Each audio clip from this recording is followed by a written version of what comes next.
So good afternoon and welcome to our 5th annual Champions of Education and Innovation Luncheon.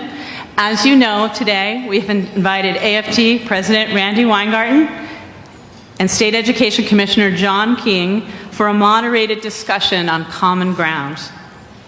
And I've heard today by a few of our regulars as being called the Smart Lunch. And I have to say, mission accomplished, because we are really very much in the business of stimulating minds, and I think this conversation is really important.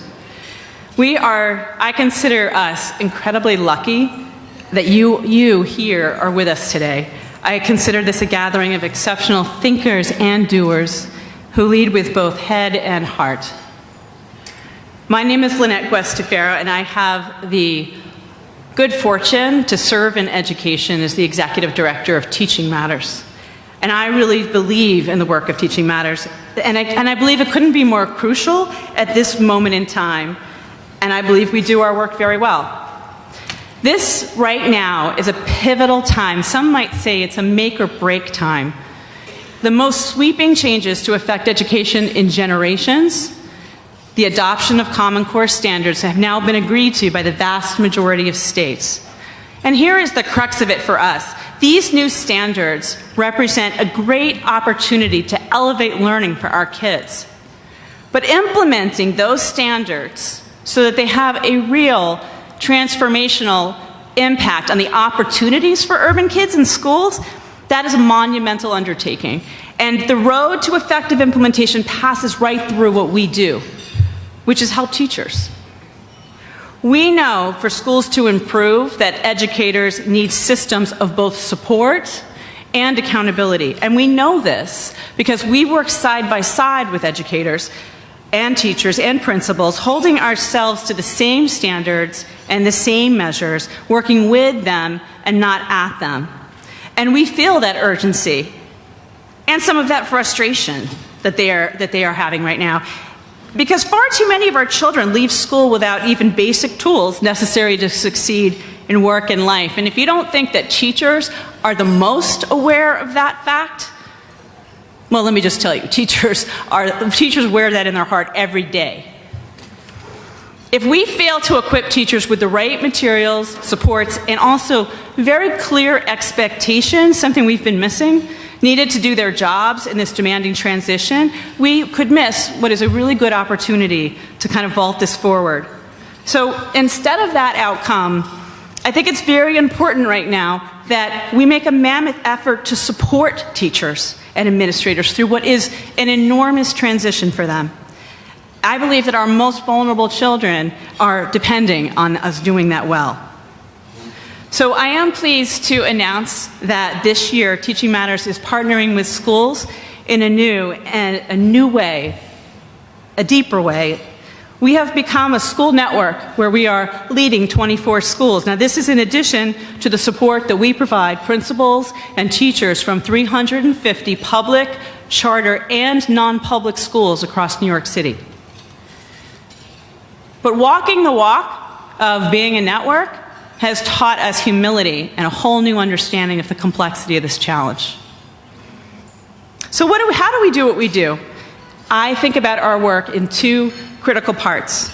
First, we partner with school leadership to make sure that teachers are being set up for success in the first place.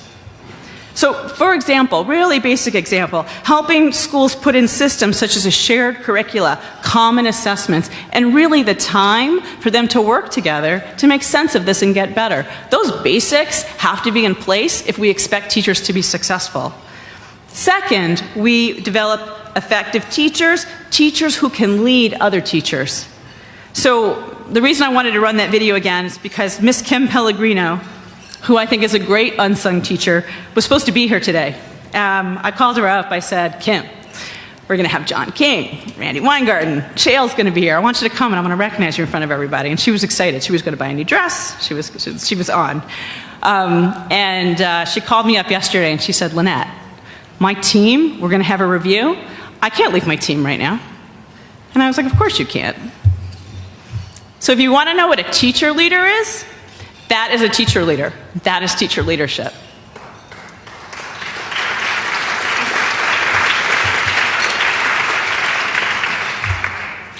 So we know that our methods work, and we have seen success in schools with over 80% children living in over 80% poverty, students taught by teachers that have gone through the structures that we help schools put in place, and the program we've done have seen statistically significant increases in writing and critical thinking. And we've seen some really exciting, promising results from our Teaching for Impact pilot, of which Ms. Pellegrino is now a graduate.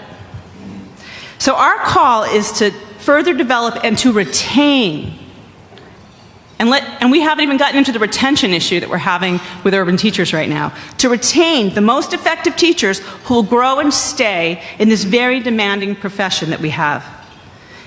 So we could not do this work without the people in this room.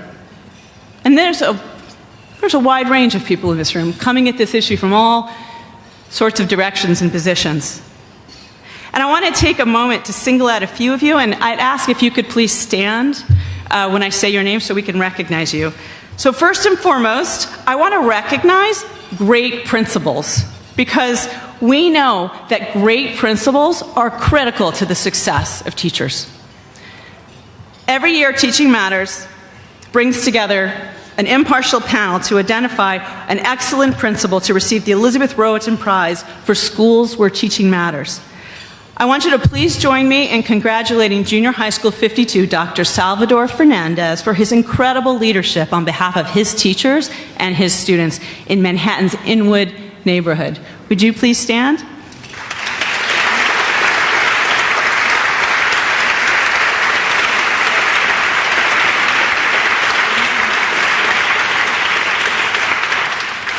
I also want to recognize and thank from the bottom of my heart the Teaching Matters Board and our advisory board.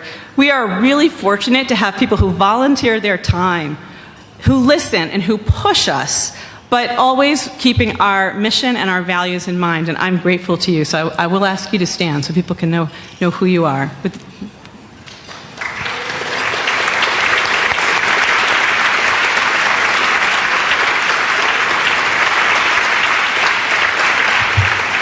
And last, I would like every member of the Department of Education to please stand and to let us thank you, because unless you walk this walk,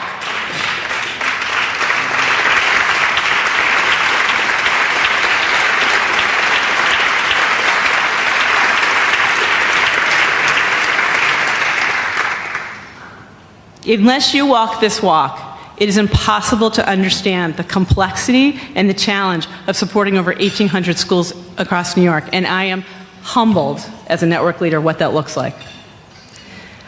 Lastly, I want to thank everyone for coming here today and for year after year showing your support. We are thrilled that you come to this and you come back every year. It means a lot to us. It is because of you that we're able to sustain this public-private partnership. It allows us to work both inside and outside the system, and it is enormously valuable to our work. So on the topic of support, I do want to direct your attention to the cards on your table. There are two kinds of cards on your table. So one of them says, have a question to ask, and that is for you to pose a question for our moderated panel, Randy Weingarten and John King. And the second is a pledge card, which I would really appreciate if you'd fill that out.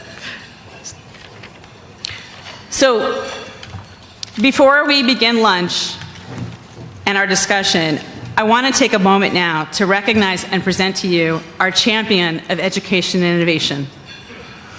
This award goes each year to a member of the education community who we believe has had a significant impact on the teaching profession and the education of urban students. And we consider it our charge to bring you key players in the education domain who have advanced this agenda, but who are key to the questions of the moment. So past awardees, as you know, have included Ms. Rowaton, Joel Klein, Linda Darling-Hammond, Governor Andrew Cuomo. None of these recipients are in any way bland, and reasonable people can agree or disagree with their views. And this year, I can tell you, is no different. So, it was in 2010 that Randy Weingarten laid out a comprehensive plan to her union and to the nation at large, providing a vision for how the union could support reform around teacher quality and teacher evaluation. And she made a commitment to elevating teacher quality, and she signaled that the union was a partner for change. Now, that policy shift made in 2010, for us, Teaching Matters on the ground, it is now just hitting system-wide, New York City classrooms across the city.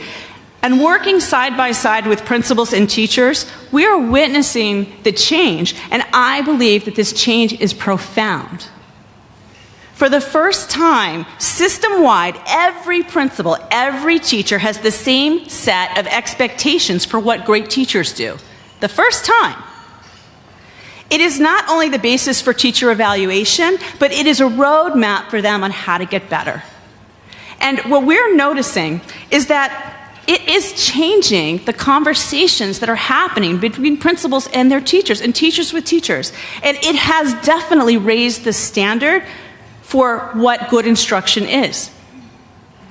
And so while I know that there still remain differences in how we move this work forward, the arc of this work is truly clear. Teaching matters, and elevating teacher quality is essential. The quality of a child's teacher is the single most important school-related factor to a child's future success. School-related, and that's important. And a system of great teachers every year has the potential to transform our society and our economy.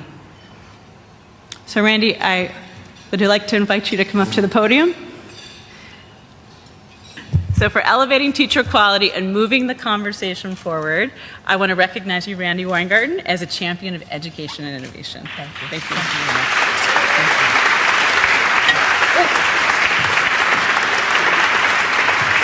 You want to do a picture of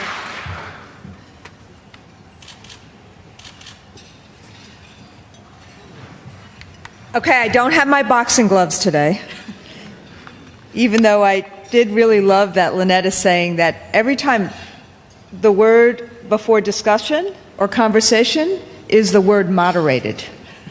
So I would say that a few weeks ago, I wouldn't have raised an eyebrow about that, but after what happened the last few days, hey John, I found that to be very funny. I'm sure that John and I will have an interesting discussion for all of you later. I really wanted to just thank Lynette. I very much want to thank Liz and everyone else at Teaching Matters as well. I do want to just say that we have heard that a teacher was murdered a few hours ago in Danvers, Massachusetts, right outside a school. And I do want to have a moment just to recognize that. I know this is a nice lunch, but Colleen Ritzer, a 24-year-old math teacher, was found murdered outside her high school in Danvers, Massachusetts, and a 14-year-old was already arrested for that murder. So just may her memory be for a blessing. I am very concerned these days about whether it was, we're about a year after Newtown, and last week or this week we saw what happened in Reno. This is not, we're in Sparks, Nevada. This is not a conversation about safety or gun violence, but I do think that these things, the whole notion of what happens outside of a school and how important then schools are as safe, welcoming environments is really important. And the role that we have in children's lives of creating safe, healthy, welcoming environments is really important. And I know this is a conversation about teaching and learning, but it does remind us about how important schools are as a center of society, as a fabric, as an anchor of democracy, not simply as a propeller of economy. So I didn't mean everybody to slit their wrists over this, but let me just say, let us just remember how important adults are in the lives of children. So the last couple of things I want to say before I sit down, other than saying thank you, is that I think Teaching Matters has done a lot to embody the work we need to do about how you develop great teachers, how you support, retain great teachers. Developing great teachers is not a sink or swim approach, even though that's shamefully common. The work that Teaching Matters does is still not the norm, it's still the exception. We proposed, as I know Teaching Matters knows, a high entry standard, as in law and medicine, to help teachers be ready from day one in this crucial profession. And I am very pleased that at least the Cuomo Commission in New York State has embraced that idea as a way of kind of moving forward. But that's not all one has to do. The induction, the mentoring, the working together, the taking risks, that's how you retain great teachers. Like you saw in the video, like Miss Pellegrino does. That's her name, Miss Pellegrino, right? And what I would like to say to Miss Pellegrino, who's not here today, is that I want to go to her school to honor her work and see what she is doing at that school. That's how we honor teachers. But this notion of trying to do all this stuff, and stuff is my newest pedagogical word. The Common Core, and we'll get to this later, gives us a huge opportunity. As Lynette says, it provides an arc and a roadmap to actually tying what we do in schools with what kids need to know and be able to do to claim their futures. But it is a huge shift in our public schools from rote memorization to this. And the challenge we have is how to get it right. And it is a big challenge in a very complex world. And I do have to say, I get embarrassed when a state like California is figuring it out more than my beloved Empire State. Trying to figure out how to take those risks, how to adjust, how to do things right, so that people really can do what Lynette just said. And what I would hope we do when we start thinking about common ground is to really think about how, over the course of the next 2-3 years, we do this transition in a way like in New Haven, Connecticut, like what the Performance Consortium schools have done in New York City, where they are breaking the mold and helping particularly African American and Hispanic males not only go to college, but persist in college. We need to move this conversation so it is about all kids helped not only by great teaching, but in great public schools that become the center of communities going forward in our beloved city, in our beloved state. And so, in being honored about this award and accepting this award, I want to simply say, not just thank you, but that let's figure out how to do the adjustments one needs to do, just like the president is doing about Obamacare, to really make sure we make this right for kids this time. Thank you very much.